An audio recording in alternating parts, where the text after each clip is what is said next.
Hello and welcome. This is Liz with Liz Handcrafted, and today I'm answering a video comment that, honestly, it took a little bit for me to do this. And what we're going to do today is we're going to be testing some of your more economic, cheaper yarns from different stores. I'll give you a quick rundown. Right. So we have Red Heart, Craft Smart. I'm going to guess this was a Walmart brand. We have another Walmart brand, a newer brand. We have Loops and Threads. I think we have another Loops and Threads here. No, this is Big Twist, so this is Michael's. And here are some of your basically larger yardage skeins. So it makes the cost of making products a little bit less. Now, granted, does your time matter? I'll make the argument for that later. But anyway, so we're going to test these, and my test criteria is this.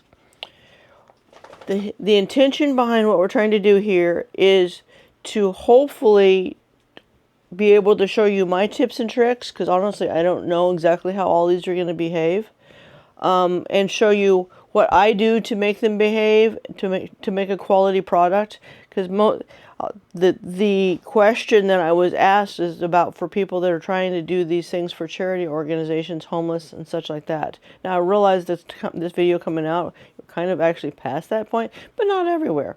So anyway, what I'm going to do is I'm going to just see what my take on how to get these things to run well enough. Some of them run really well, by the way. Others, But anyway, I'll make that argument later. So here's my criteria. My criteria is, this is for charity work or just for a budget, trying to keep the budget down. Okay, and all of these are acrylics. This does not, actually the same tricks do work for your wools and natural fibers, to be honest, but sometimes it differs a little bit there.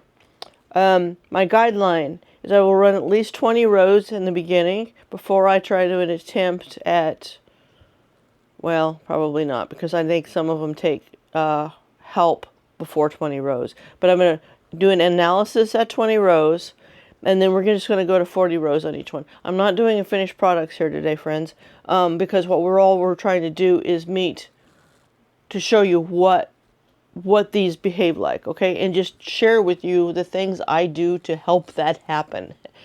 And honestly, I've put some videos out about weights and different tricks I use, and I'll be employing those, along with some other things that I've learned since, by the way. So anyway, let's get rolling. We're going to do Red Heart Super Saver first, and for transparency, you're seeing me, I'm actually pulling from a ball. That was because... that's because I already did this video and I had forgot to turn my dang camera on so you couldn't see what happened. So I took it off, wound it all up, and put it back there. Anyway, so this time, turning top shot on. Yes, I have a camera up top so you can see down here. Okay, let us begin. Hopefully I can get this to be not mean. I don't know, to be honest. I've got a little hat box just to keep my ball from rolling all over the stinking place, because it's going to be probably less than stellar doing it this way. Oh well, it is what it is. Okay, all I'm going to do is cast on my box of tools over here that I just pretty much always have. By the way, if y'all have a Godiva, one of those round Godiva boxes, just here, quick hint. It fits perfectly in an Addy like that. Just, hey, that's what I use. Why not? And thank you to my friend Aileen who gave me that. Anyway. So, let's do this thing. Now, when I cast on, if you can see, I don't have hardly any tension going to, it's not sloppy, it's just no tension. Because I've seen some people cast on so sloppy that they're going to have knots no matter what they do. And that might be a thing for people too, is pay attention to, all you're really doing is guiding your thread to the pin. But if you notice, I'm just literally letting it flow through my fingers. And once you develop your rhythm, it'll be a lot easier. And I understand it's not 100%. People, when they first start out, it's a little harder.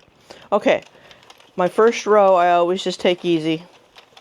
Now, you'll notice on my machine, I have some silicone earplugs. That's a given for me. It acts as a tensioner, but it's just about right. There's a lot of other tensioners out there on the market that work fine, I guess. I mean, I do have another one, but I've had the most success here with this. So why break that? I don't know why I would change when something works. So when I do this, here, hang on a minute. I'm going to show you real quick.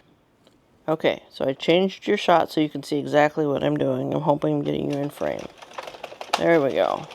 It literally, all I do is have it going through my fingers, through the silicone, and into the machine. And just a nice steady pace.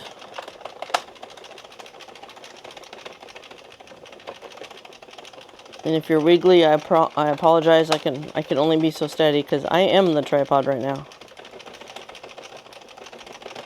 Okay, see my knot that's coming up? Yeah. Anywho. Okay, so coming into row 10. All I'm doing is a steady pace.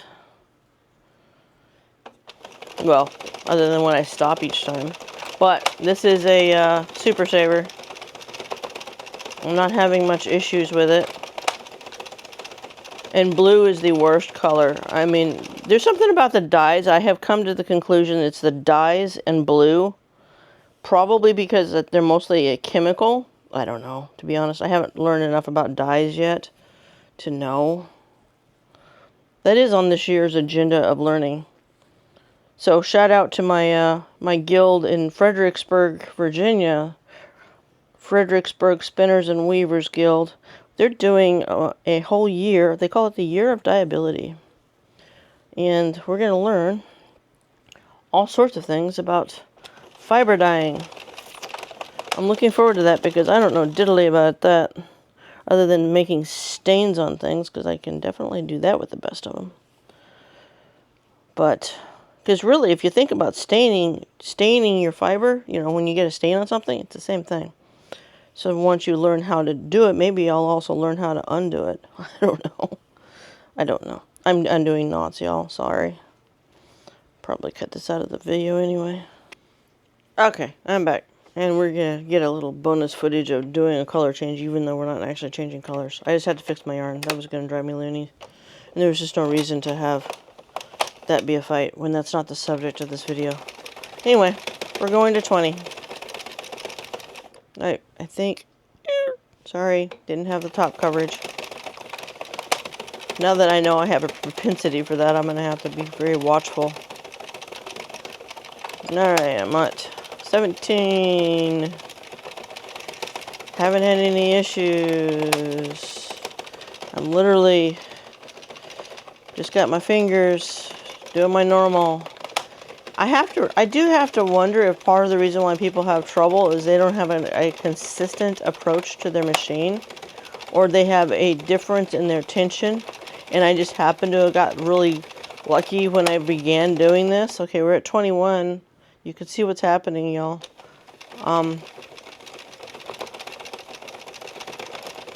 Alright, now we're at 21, or 22, anyway. As my criteria usually falls, can I put a drill on it? See what happens. Which really just creates consistency, to be honest. This is where I wouldn't mind having one of those little machines on the side. But I don't like the fact that I can't get it off. I'm picky about that. I don't know. Maybe one of these days. Alright, I'm going to go ahead and go to 40, but I got to add a little yarn.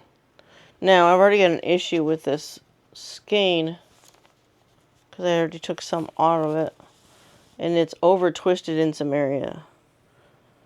Now, because of the fact that I'm now a spinner, I know that. And that will, I'm going to have to, that's not going to run in there. Guys, so here's a hint. When you get your yarn like this, let's see if the other camera catches it. I've messed up the twist in it. That is not going to run worth a diddly in the machine. Even if you're stretching it out like this, you probably have too much tension on it. So be careful about that. And with the cheap yarn, I'm not messing with that. So I just trim that piece off. So I know that's probably going to cause me drop stitches. Another color change. When I do a color change, you guys, I wrap it around the pin. I don't know if you can see that. I hope you can. I wrap it around the pin. Put just a tad bit of tension on the beginning, just to make sure that it flows into the system correctly, and then go back to my normal posture.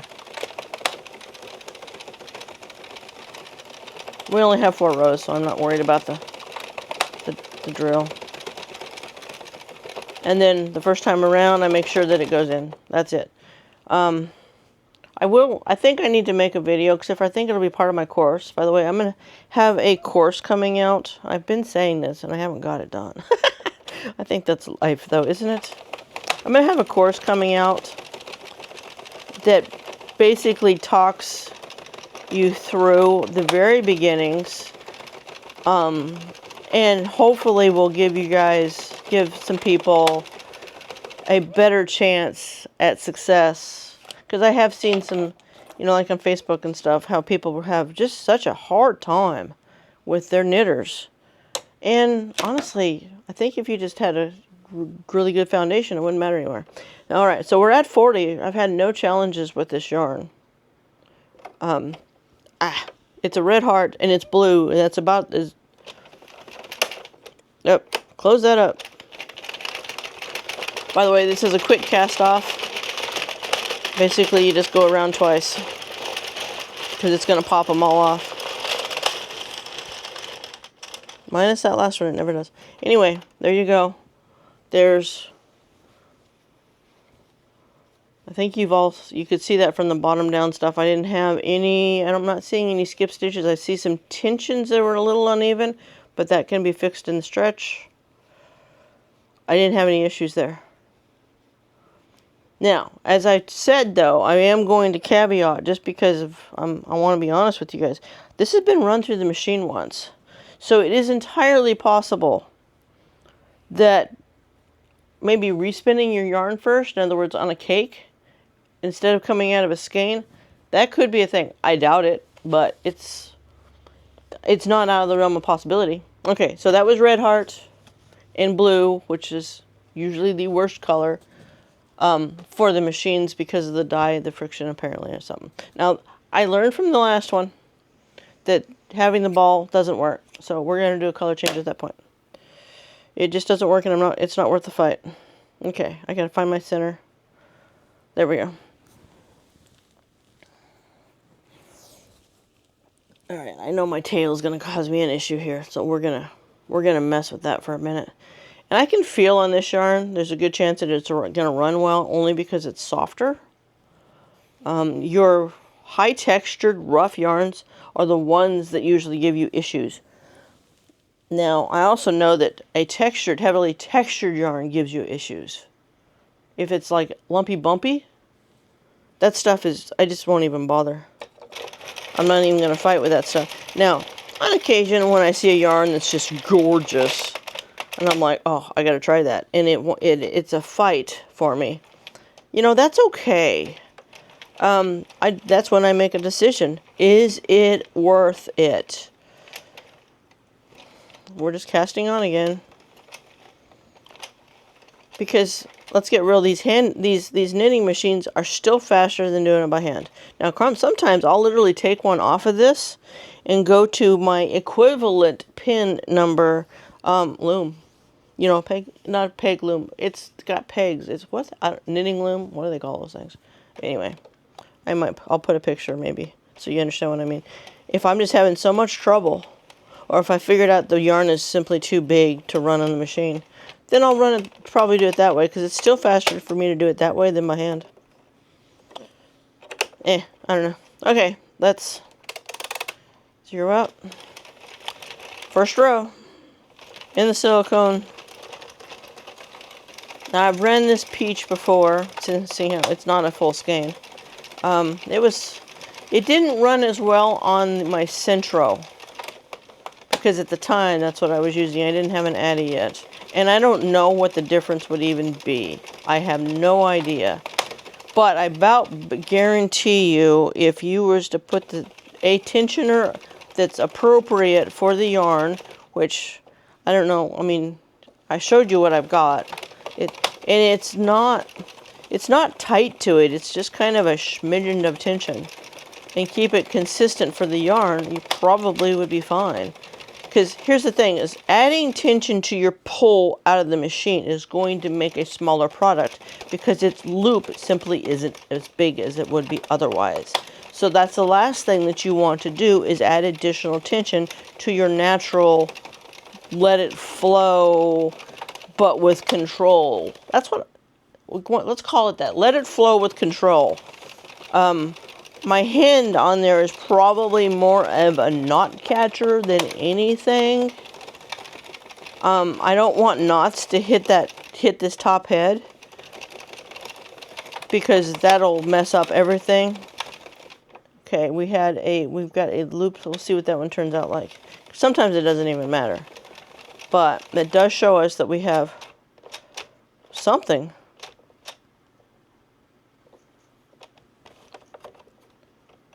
It's not that. We have a something. Interesting. Don't ask me. It just wouldn't move, and now it does. Did my tension get off a little bit while oh, we have a drop stitch right there. Alright, while it's there. And I can remedy it without... Alright.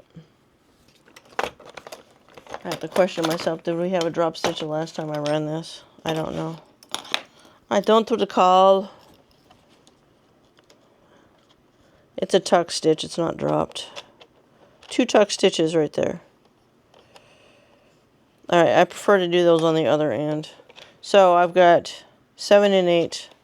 Now when you do that, what I just did in backing up just a tad, you got to really watch your stitches coming forward, because you can toss your stitches right off the pegs real easily. But I would prefer to fix those at this side, not that side. Yeah, alright. So before it gets too high, I'll go ahead and do this one.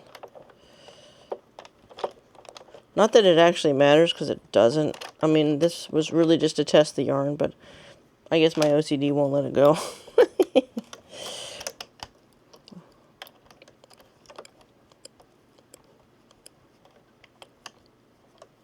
It wouldn't have been that big of a deal for this one, given the fact that we're not actually making a product. So what you're doing when you have a drop stitch with a latch hook, you literally are taking the bottom piece, it's a good stitch, putting it under the tongue of the latch hook and pulling the other one through. And then you just put it back on its peg where it's supposed to be. I'm going to let the other one go, because I know that this is not actually a product. Just because we don't need to waste that time. But, alright. Sometimes people have talked about having their stitch and having it. See, that one's, those 2 stitches, that's 2 and 3. So this one's not wanting to run as nicely. I'm seeing some tucking. As soon as it got out there a little bit, it doesn't want to run as nicely. Okay. Alright, I'm going to go ahead and... Okay, so here is the first step that I'm going to do, because it's easy. Where's my thread? Is add some tension to it. And if you've got a heavy enough yarn, you can do this. Most of your economy yarns are heavy enough to do this. Basically, all I'm doing is pulling in that first yarn, and well, normally what I do on these is I have a printed weight. Sometimes a phone will work, but I have this, even though I can't say as everybody would have one of these. Let's see, what else could I use real quick. I'm going to go with this for right now, and then take it easy.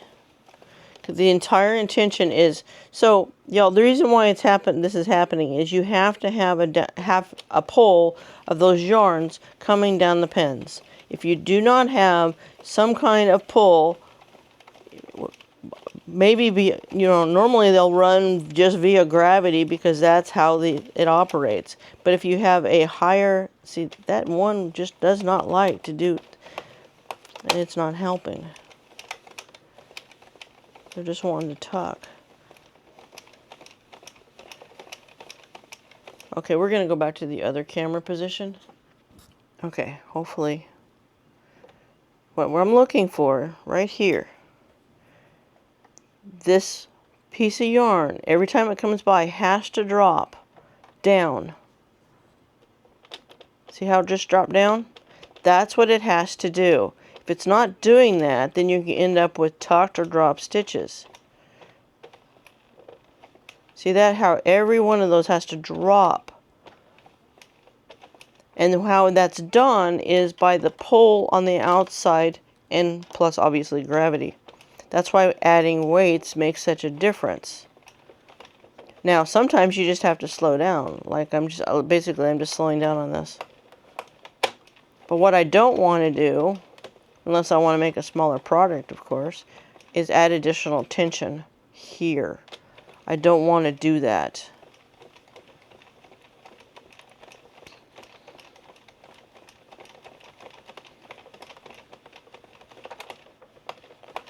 So this is doing pretty good.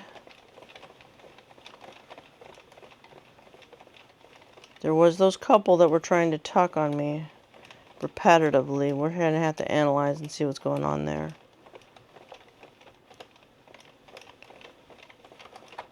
But honestly, you just can't put the drill to this. Okay, see what happened there? Right there. Did you see that? The thread, when it came up, it went up here. Can you see it on this side? It's already down. It simply did not go down. And when you see those and you're having trouble, you just push it down. Just make sure that your threads go down. If your thread goes down and your other thread comes into your hook, that's how it operates. That's really what it's about. But if it's not, your threads don't go down, and your other thread doesn't come in the hook, you have a bad stitch. And sometimes you simply have to slow down enough to get it corrected. And now you may notice, let's see if you can see, yeah, I think you can, that this is starting to pull more downward. So now I can actually put a little bit more pull to this. Because the more downward you can put in this, because the whole point is to pull that thread down on the pin. So I pulled out and got away with it and just had to slow down. And now as soon as I had enough rows, I was able to get that pulled down a little more significantly. Now see if we can speed up a little bit and if it'll still go. Because what you want to do is you basically want to get to the point you can ponytail it and put your scrunchie on. Because once you're there, I don't know that I can put a drill on this yarn. Sometimes it's not even worth it for me to figure it out. We'll figure it out though. Okay, we're going to figure it out because this isn't a product anyway. Normally sometimes I don't do that because I don't want to have to fix the repercussions of being wrong. Because, fixing stitches takes time. Let's see what we got.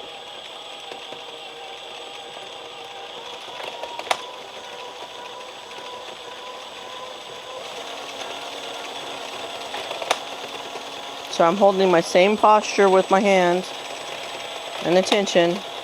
Same thing I always have, just going faster than my hand can probably go well.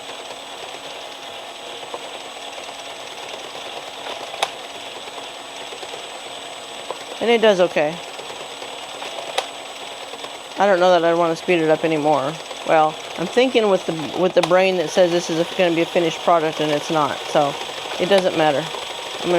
We're gonna test. Now, the next thing I'm seeing to be aware of is don't let that inside touch the table. There's a knot right there. See, that's why my fingers are there. I'm not going to undo that knot because it's a true half knot. I don't want it to cause a problem in my tensioner.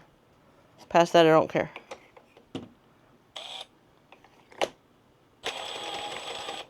Get that back where it needs to be.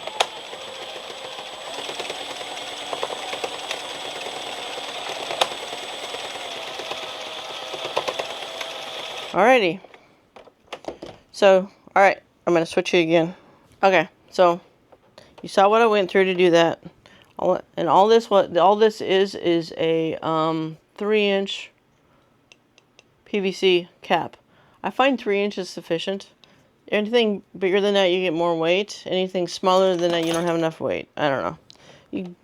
You might have some sitting around. You never know. Okay, so we're gonna roll this off.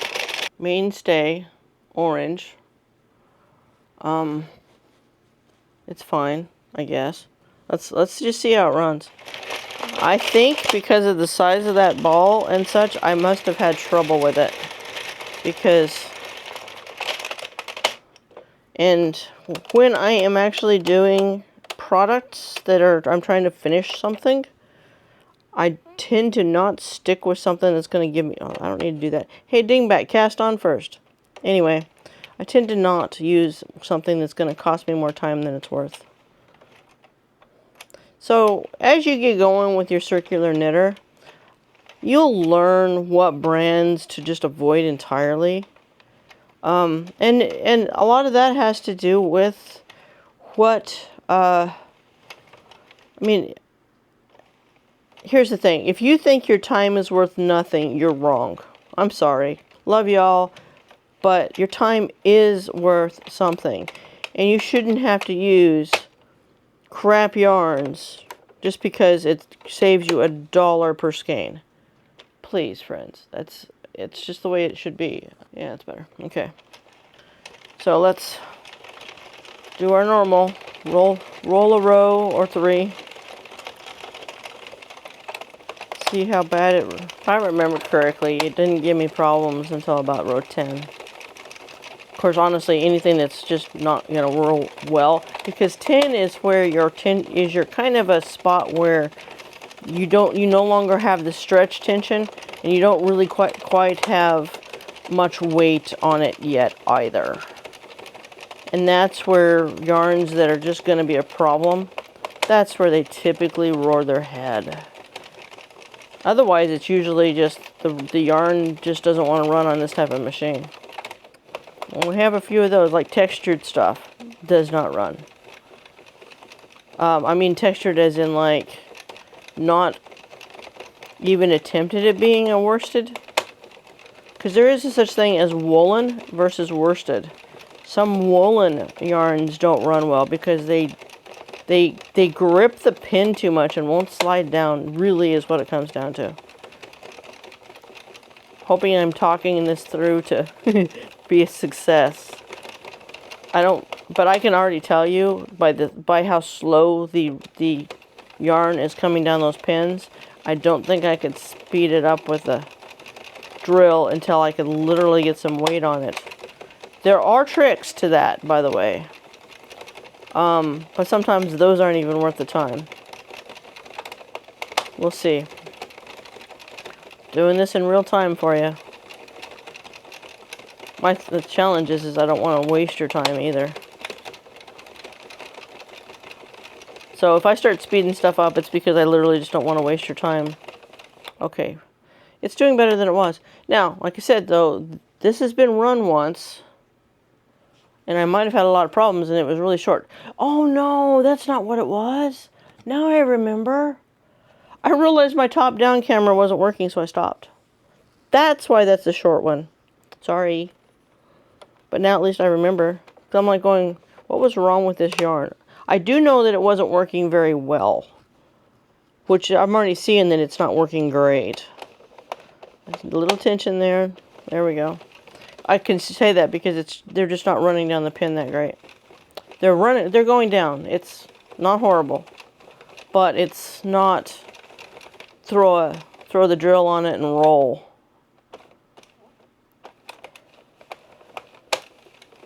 I'm gonna have to make sure that that thread change, that needs a little attention.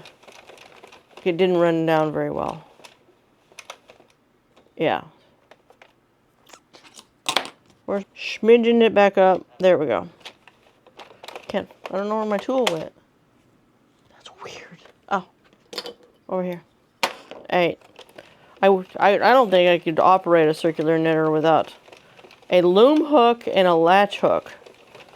I think I would be completely lost. In fact, even when I do we do a circular knitters group on first Fridays at our guild, and I just walk around with a latch hook and a loom hook, because those are my.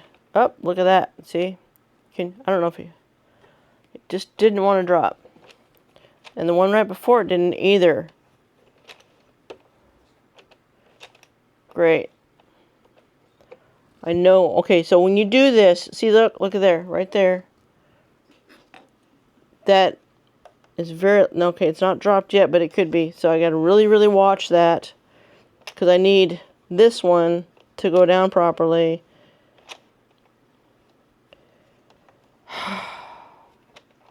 It's not good. So what's happening is I'm not catching my thread right. That one just dropped. But if you do it right away, keep a hold of that. I'm doing it this way so I can get the dang needle down. Once you understand the mechanics of your knitter, you can do this stuff. And I literally just took it past so that way I can get the pin far enough down that I can get the hook over the top. Still push my thread down on the pins. This one needs help. This one needs help. I have my loom hook right there. Sometimes I cause my own problems, but most of the time it's the thread not, and then get that back into position so everything doesn't get dropped, and hopefully let it roll in. Yeah, it's okay, but I think you can see that I'm having to watch that. They're not wanting to drop right, and that one just dropped completely. Several did. Great. Remember when I was talking about those first rows when there isn't really a downward pull anymore? I don't like this. So this would be a yarn, to me, that I would go, it's not worth it. But now all I did, I put that over the top of this one knowing fully well I'm just going to pull that back up. So that way I can get it on there right. Okay? So don't think that I just did it backwards and it's going to be a problem. I do know the order. So will you as you learn your machine. Remember, that's going to go under that hump and through the thing, and then I got to get this one caught back up, which wasn't hard, although now it's got a skip stitch. Might as well fix it. In there, under, pull that through.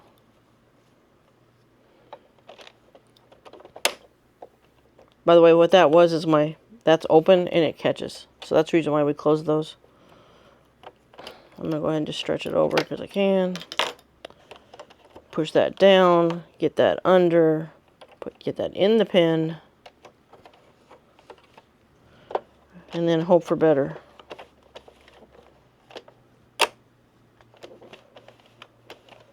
So a lot of times what we can do, to get by without having a bunch of time involved, getting our stitches to start cooperating is simply walk it around with some weight by hand until you can get it.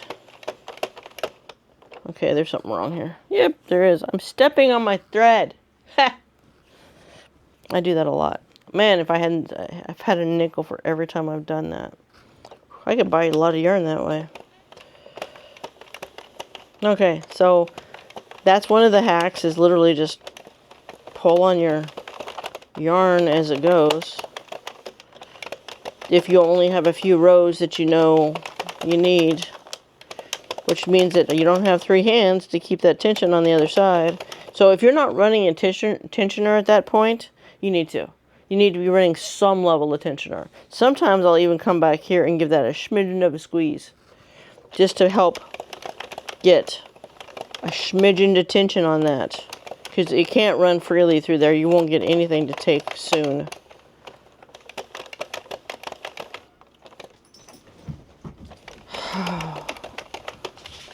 I may have to go deal with chickens here in a minute. It sounds like I gotta... Okay, so at this juncture, I'm going to look at this, find my thread. Where'd it go? Where did it go? There it goes. And pull to get that tension back. Knowing fully well, weight was what I needed. Cup again. There we go. That should get us by. Sometimes, when I have one that's really being finicky and I really want to use the yarn, because I've been honest with you, I probably would have said heck with this yarn, which is why it's a full skein, by the way, is turn that cup upside down if it'll stay in there, and add, you can do, these are just fabric weights. They're old fabric weights. But you could get a pile of washers from the hardware store and just wrap them with ribbon, and then glue the ribbon in so that it stays together easily.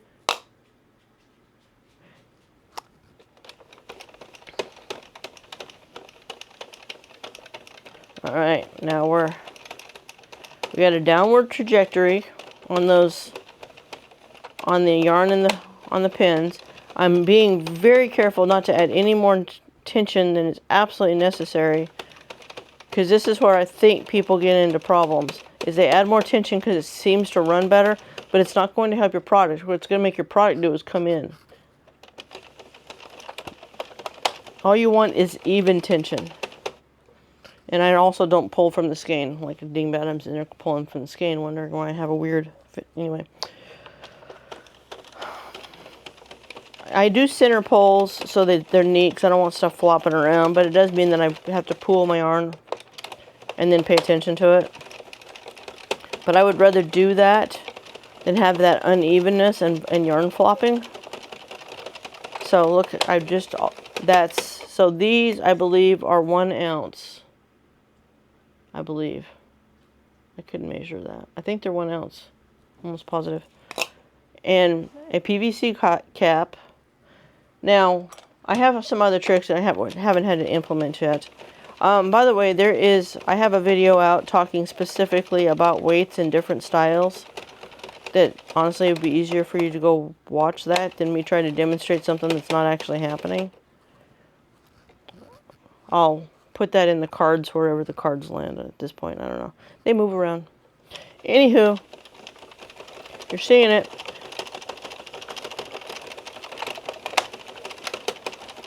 I'm hearing that popping, which is telling me that there's friction to the yarn on the pins.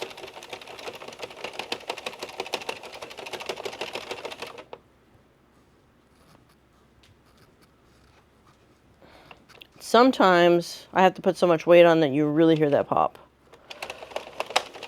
It does make it run, but because weight really pretty much is the key. If it's a runnable yarn, not too big, not too much texture to it, weight is your friend.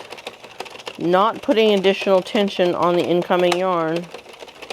I hardly ever do that, I'll be honest with you. Only when I want If I want something to be smaller, I mean be less circumference, I might use additional tension, but I so rarely do that. And I won't use a yarn that is mean either doing that either, because it's going to be a special thing in the first place. So that's just an opinion. I know a lot of people use more tension, but unless I have a reason for it, it's not going to be just to get it to run, because there's weight is number one, and I've got all sorts of different levels of weights before I'll use more tension. I do have a yarn coming up here. Maybe we might buzz through these other 3 because I think they're gonna run just fine. We might buzz through those, and at the end I'll show you the one I know just is horrifying to run. In fact, every time I've ever looked up a YouTube video having to do with the weights and rough running yarn. So, by the way, seeing how we're here, the next step typically for weight is to take, this should be in your, a scrunchie should be one of your main tools in your kit. I like the satiny scrunchies because they slide down your object nicer. Now all I do is usually ponytail that, but because I pulled that in the middle, it makes it a little more challenging to ponytail. But at least I can do this, because the objective is still have weight, but have a downward pull on those pins. I said once you start observing your pins and how your yarn operates, this is all about learning your machinery, friends. Then you're going to start seeing what works and what doesn't pretty easily. Okay? So, do yourself a favor and don't get in too big a hurry to learn something just to get it out and get it done.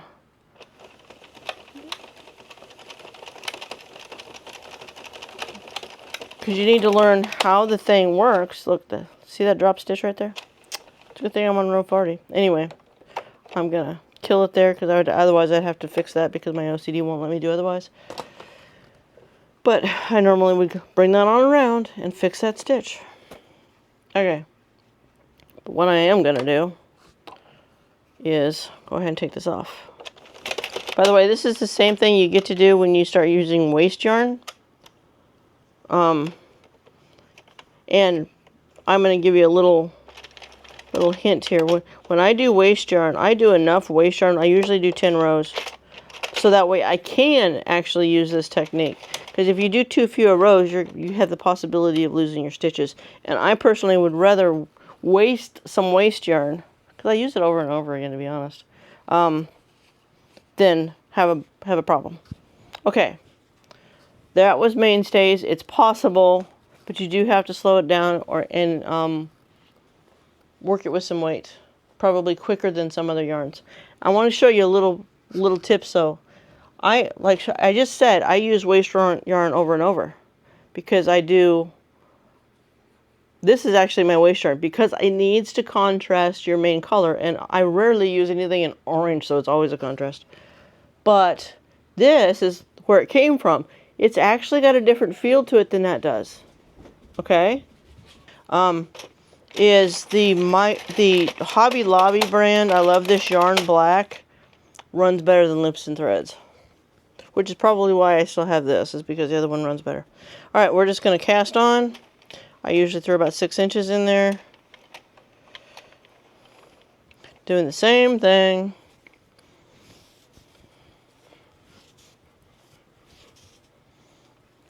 This is a thicker yarn than the Hobby Lobby.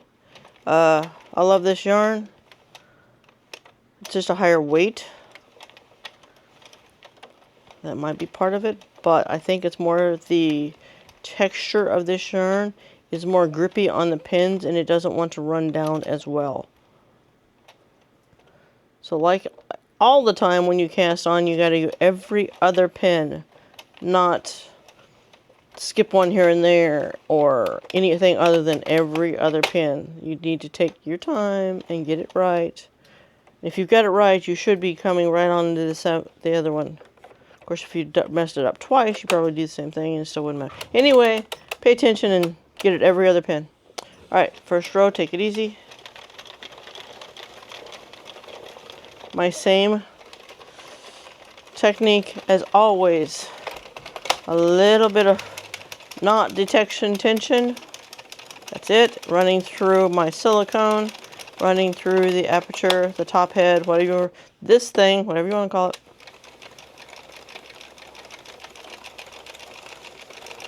Make sure the top is down. Yep, okay. I want to make sure that the top camera is on.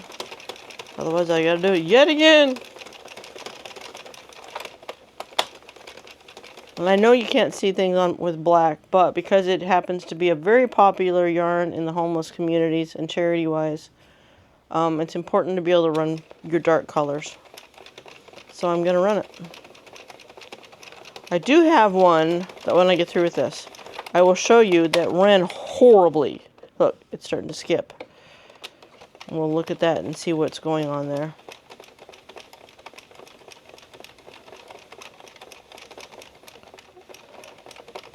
I thought it would be one of the prettiest yarns. Just beautiful. Make just the right color, yet add some character to the hat. And it did not run worth a darn. I'm watching for that one that was being, because I didn't look at the number. I should have looked at the number. Most of the time I just watch them until I know I'm pretty sure I've been around once. Because sometimes they fix themselves-ish. But 9 times out of 10, it's going to be a tuck stitch. But, y'all, here's my secret. Almost all of my hats are reversible. And if it's this early in a tuck stitch, which means it would be up in the crown, it may not be worth my time to fix. I mean, let's get real. Sometimes. Oh, there went another one. I caught it, I saw it, I could push it down. I'm just pulling out some extra here. We gotta get to 20. There's another one. Dang it. And it's really just they're not dropping on the pins. That's it. That's all the problem is. So now I gotta make sure that I don't drop that stitch that I... So if you go back a full pin, you probably will have a drop stitch from on the other side over here if you go back getting something over there. But if you go back a smidge and you pay attention to your stitches as they work on the pins, you can prevent issues. And it just takes watching it. And I know some of you are like, I don't have time for that. Well, I'll be honest with you, if you don't have time for that, you probably need to buy the next level yarns. That's where your time saving is at. And you're talking about I love this yarn by Hobby Lobby. And some of there's just some better quality ones. Now, do they have the same yardage as these do? I won't have to say no. Heck, let's just look. All right, we're looking. All right, 252 yards. I know this one was higher than that. If I can find it. 354.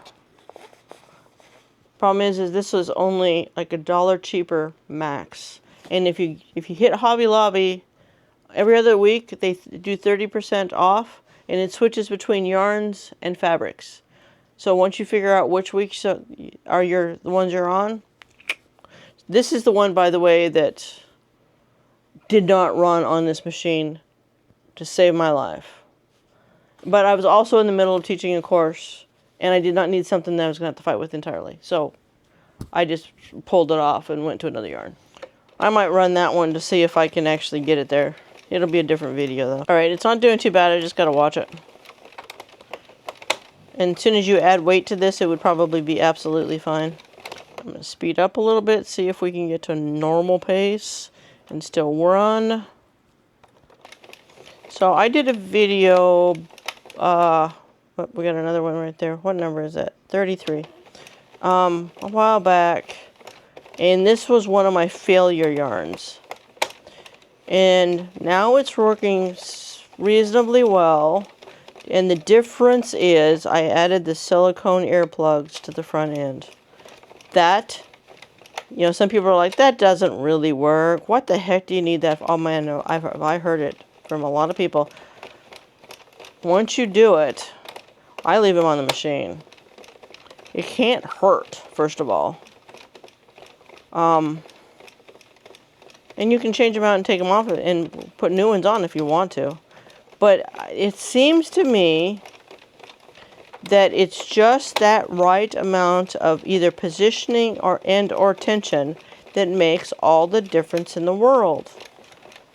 And, I mean, you can argue that, no, that can't make any difference, just use a tensioner. Fine.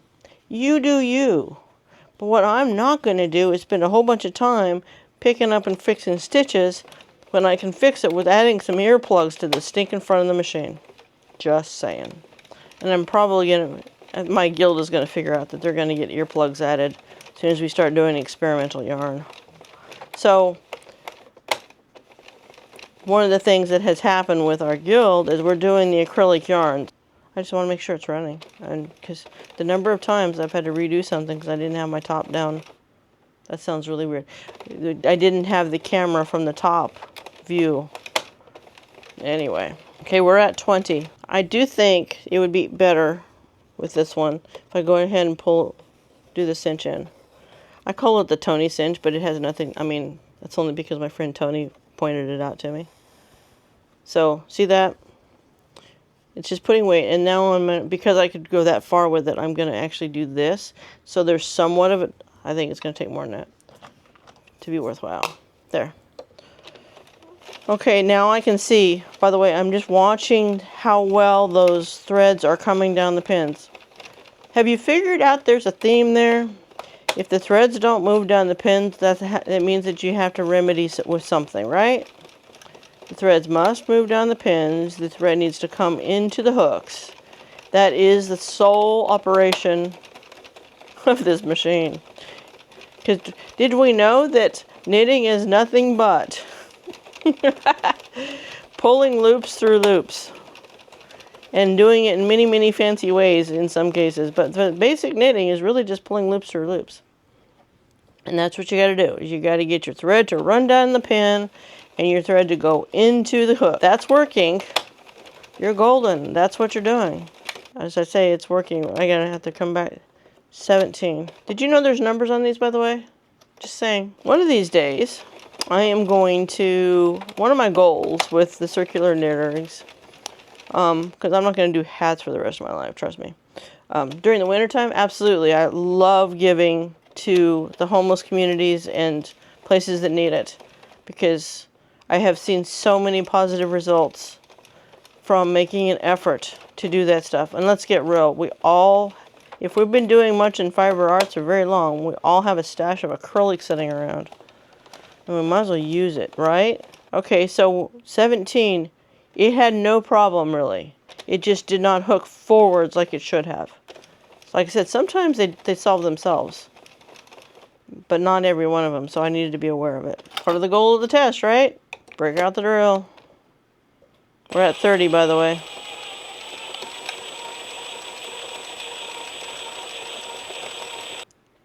Okay, so this is about ready to hit the table, and I know when it does that, the pull will no longer be there appropriately. Now, granted, I've only got 4 more rows. But we're going to do this anyway, just for the sake of argument.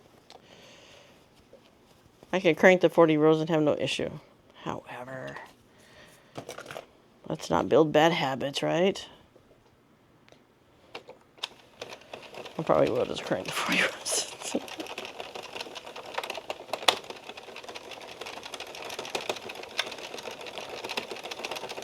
Because let's get real, the drill, I mean, I can just make it to where it's running the same level as my hand. Now, people are going to, I have heard it enough times at this point, so I might as well just tell you. The reason I don't have one of those motors on the side of my machine, like a lot of people are going to, is because they don't come off, and I don't like the way that they handle for larger rows. Mostly because I often run yarns that are less than stellar, and so I have to manipulate the yarns a lot more, and that's not conducive to me. So to me, this is my best answer because I can take it off and take it and put it on. Normally, when I'm doing that, I have my machine up on, I've got a couple of boards that's just the right height to set this thing to where it literally sets just like this on the machine, and I'm not having to hold it. But we have an invention coming soon. I don't know when, or if I'm even going to offer it to people. I have no idea. Let's see how, I got to see how it works first. But we're got leg extensions. Kind of excited about that. Alrighty. This is the fun part.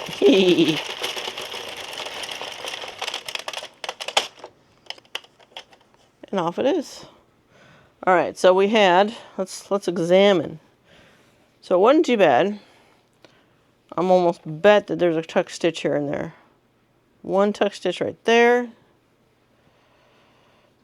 Oh, sorry. I need to show you guys. I forget sometimes. Sometimes I run through this stuff, try to roll fast, and I forget that. So we have a weird stitch right there. I don't know if it's tucked. No, it's just weird. It looks like the tension's a little off. Okay. Right, so it works. You just have to, you got to add weight. I think that's going to be pretty much across the board with any of our more difficult yarns. Hell, let's get real. It's always the case. If you have a difficult yarn, but you know it'll run, weight's probably your answer. All right, y'all. This one is Big Twist. I've got a couple of different Big Twists ones, but unless it's blue, to be honest, most of the time they'll run. Blues are my question marks. I'm just being honest. If it's a blue, that is what I go, that's the question. I think it's the dyes. It has to be the dyes. I don't know.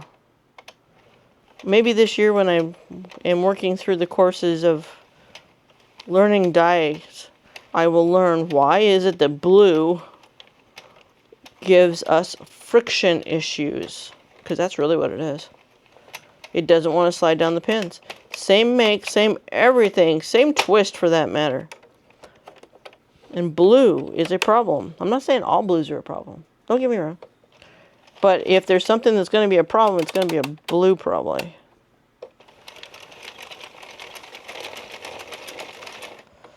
Alright, pull this a little bit because I'm pretty sure I can run quickly with this one.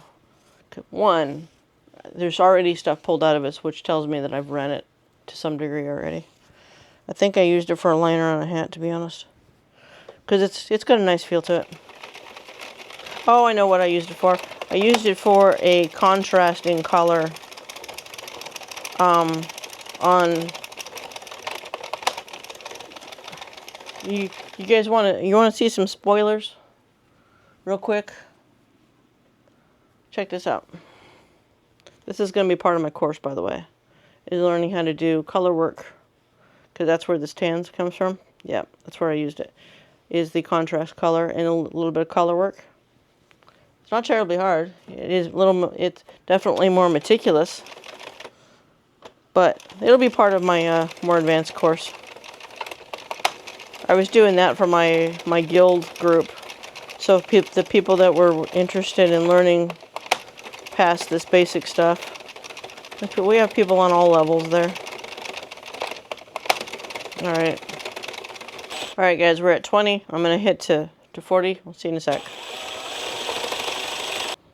I guess the one reason that one of those side machines would work beautifully is that way you could have two hands on your yarn and not end up with these tangles.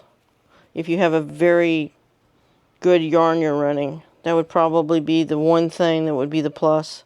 Because you literally just let it go and then you feed. I don't know. I don't know if it's worth it. Okay, I'm no longer pooling. This is the Big Twist. And I literally am just making sure that there's not any knots in it. And it's coming out of the skein at the moment. You can do that once you don't have any tension on it.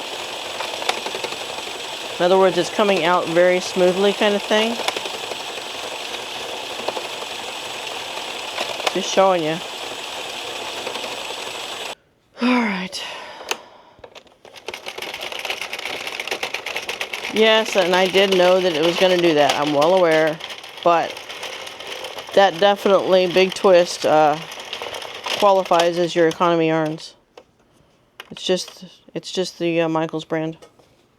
Okay, so big twist. The only ones that I would have a difficulty with on that, just watch your blues, and you probably just have to run them a little slower, or at least to start out. Okay. All right, loops and threads. This one, I haven't taken much out of. I think all I was using for is some fringe on a scarf I was doing. That was it. We're going to do this one quickly because I do kind of want to show you. So here's the one I'm talking about. But I got to prepare it.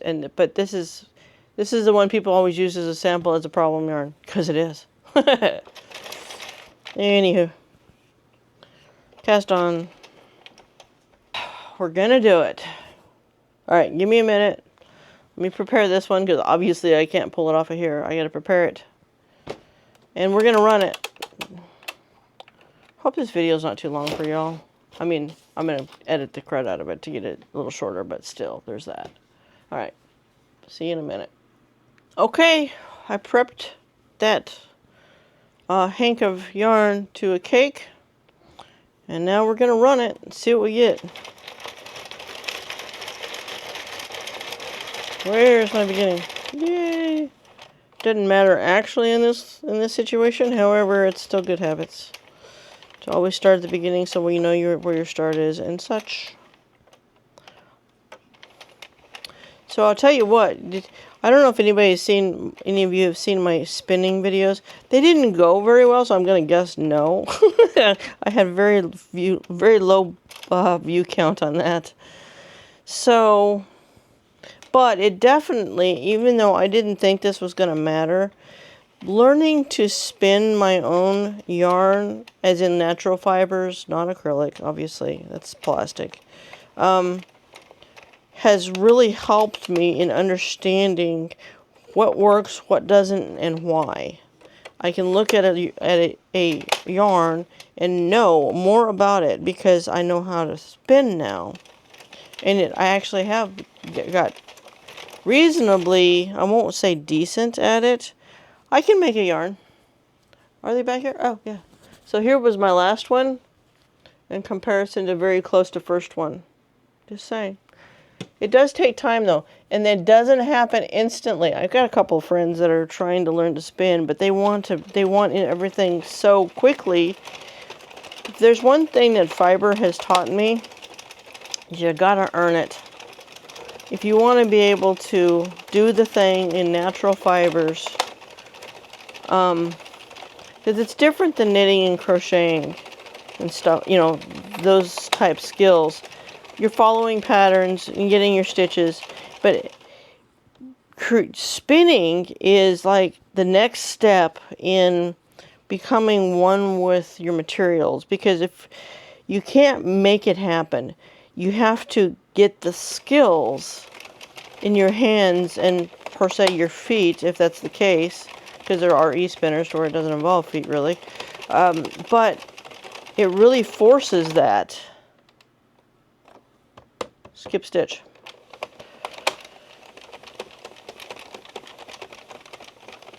It drives me crazy when I end up with or very close to this beginning and have skip stitches. Okay, normally I'm gonna just go ahead and do it. All right, guys. When I have that close to the beginning, and it's showing me that it's going to do that, it's not worth me trying to reestablish those stitches. It means that I need to pay attention on this thread for what it needs. And clearly it doesn't want to roll off nicely at all. Look at how much problem that, even something so simple as that, gave me. I may regret this. Okay, but we gotta, so we're committed to 20 and 40. Heck, this may be the majority of the video is just, now that it gave me the problem, it tells me I have to pay attention. I was telling a story, and apparently I wasn't paying close enough attention. Alright, we're going to cast on properly. I say that because I'm kind of... just means that I know when I know that it's right off the bat that it's giving me a problem, that means there might have been an issue in my cast on. That means that I have to be careful to make sure I hit every other pin and, you know, really pay attention, because that might have been an issue. But that does show you, though, that that's one of the problems. Alright, I'm pretty sure we're good here. I am watching, and I'm doing my standard, running through the silicone, knot detection fingers, looking around my pins to see if there's any issues yet. Because that happened right off the bat. I mean, I think probably third row, and I had dropped a stitch, and it was gone. I can also tell you that sometimes, even like in this one where there's, it's not all blue, but you're going to run some blue. If you have problems, it might very well be in the blue. I oftentimes slow down for blue areas. I wish I didn't have so much trouble with blues, but I do. So, it's a thing. Purples do the same thing sometimes too, because there's so much blue in it. Depends on the level of purple, because you know your ratio of blue and red. It's doing so okay so far, but I certainly do not want to just speed up and expect it to work. I don't think that's a thing with this yarn.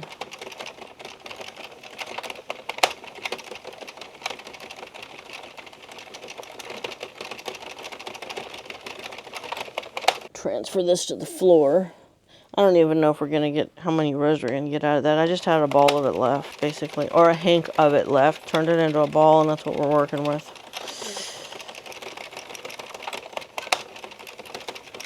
It is a cool self-striping yarn, though. There's a reason why people really like this in hats. It's a cool look. You can stand to run it. But, I'm showing you right now, this is what it takes. Running through some silicone with a light tension. And literally my knot fingers. All I'm doing is detecting knots, letting it run. And when it gets snug, make sure you slow down. I don't know that I could run this on a drill.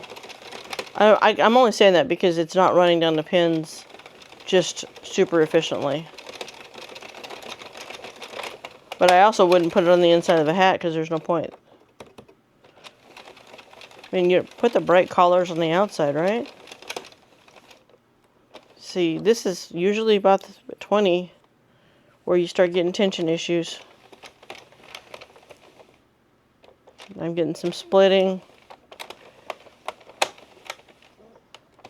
Gotta slow down. Tuck stitch. It just doesn't want to run down those pins, guys.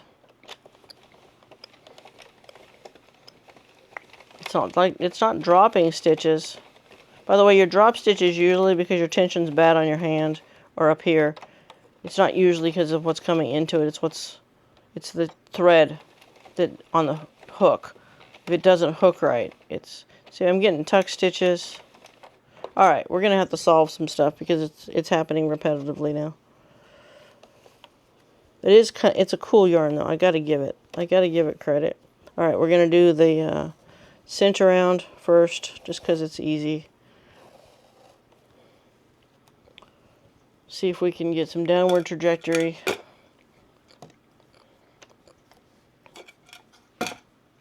See if we can remedy this. I don't think I'm going to fix those stitches. We're just going to see if we can improve the situation, okay? So I'm slowing down. I'm watching for it. I've added weight and I have a downward pull.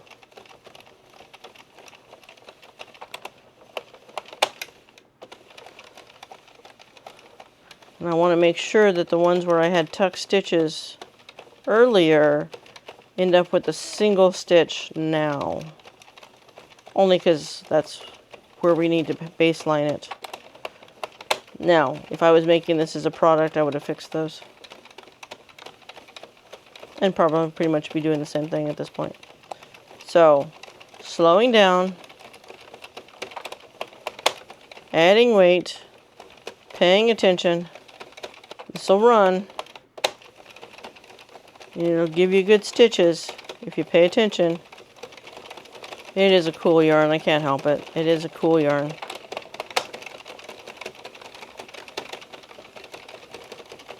So this would be a yarn that I would choose if I was so I have a couple of charities I give to. One of them is a homeless community. There's very few kids in that. But another one is where the families come in more often. And those, I would do a yarn like this because you get more kids. Kids love these colors. And parents love having bright heads. Because you can see your kid, right? Alright, normally I'm going to go ahead and do that because I know this one needs more weight. I'm just going to try to balance it. See, that's the problem with the Toni cinch, is it doesn't give me the donut effect. And sometimes I don't want the uneven weight, but maybe it'll work anyway. Let's see if I can do it this way. That bothers me. I don't know if that'll work.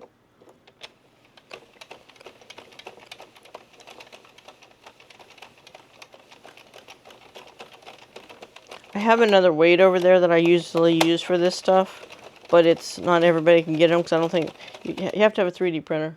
But if you can and you have a 3D printer, these work really nice. And you can just put a weight in the middle of it. I don't know that they're for sale otherwise though. So I want this to be approachable. This would just be like washers looped together. You could even zip tie them together maybe. I don't know. The zip ties would catch on everything. I don't know. It's a thought though. The way they sell them is either they encase them in fabric to hold the washer together, or they wrap ribbon around them and then either sew it down or glue it. And they have fabric weights. You can actually buy those on Amazon. It blows me away some of the stuff you can buy on Amazon that's really just a DIY aspect of things. It's got a downward trajectory. Let's see what happens there. Some friends of mine, when I do the guild stuff, they have a habit of just donutting the thing and then putting their cell phone in the middle. I mean, it works. It's not even weight, but if you're doing decent yarns, it doesn't matter that much, I guess. Can you tell I'm a little OCD about things? There's certain things that's how I do it. Okay, you know what we're going to do here? Just for the sake of doing it. I'm going to run all the way through this ball, which might actually give me the outside of a hat. Plus the fact that I can also show you again how to ponytail, which we can do that now. And that will help. So the ponytail is just gathering in the middle, doing the scrunchie like that, and then like I said, that the Toni cinch is a little challenging when you can pull it back out a little bit, because I like to roll the stuff around the scrunchie, because then I can do this and it's balanced with a little bit of weight. That's why. But I'm going to go ahead and roll this all the way through this cake.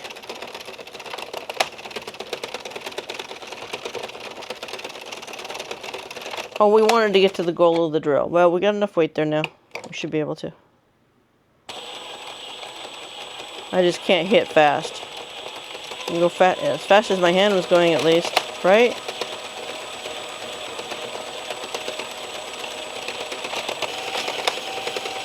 I'm paying attention to how stretched those stitches are, because as soon as they have a lack of stretch, that means that it's hit the table.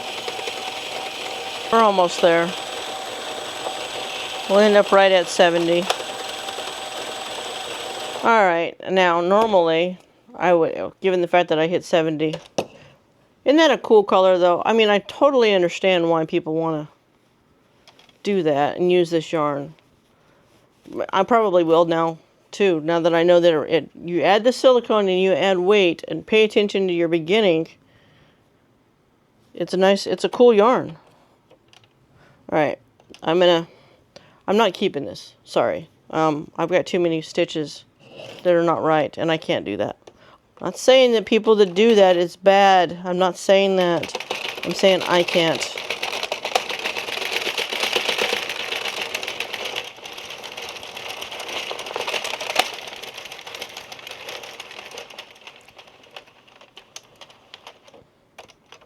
Alright. Because we can. Check it out. One of the more challenging yarns on the market that's still considered a worsted weight. Not bad. It is a cool yarn, I gotta admit. Self-striping, cool yarn. The problem is, right there, I could have swore there was more than one. If I'd have realized there was only one, I'd have fixed it. Yeah, there was only one. Still don't like it though. That's right in the main area of the hat, so that's not okay. Anyway, so there you have it. Even a difficult yarn that's known to be difficult can run just fine with weight. I know some people say, well, why do I need those damn earplugs? Hey, you do you. I use them. You've seen what the result I get. There you go. I can't tell you any more than that. So, there you go. You've got all this different yarns that I've shown you. We had Big Twist, Red Heart, Mainstay. By the way, the yarns that you get from Dollar Tree, I would show those to you, except for the fact I just use them because, well, anyway, things happen with this video, and anyway, but they're already gone. So, because we use them, because they will run. As usual, you have to pay attention. Blue is the hardest, as always. Geez, I mean, I really wish that wasn't a thing, and it works, and it keeps the dollar figures down. Now you do the math and figure out $1.50 for that amount, and you multiply that across to get the same amount of the other ones. You're going to find that actually I love this yarn from Hobby Lobby, if you have access to that, is cheaper. But you do you. But I have shown you what I do to get out of these more economical yarns. So, as always, you have a great one. We're going to be moving on to, hopefully you guys are going to see a course soon, because I need to get that done. Because I have multiple people that are trying circular knitters, and I can't personally be there to do the thing with them. So, anyway, go create something and have a great week, alright? Take care.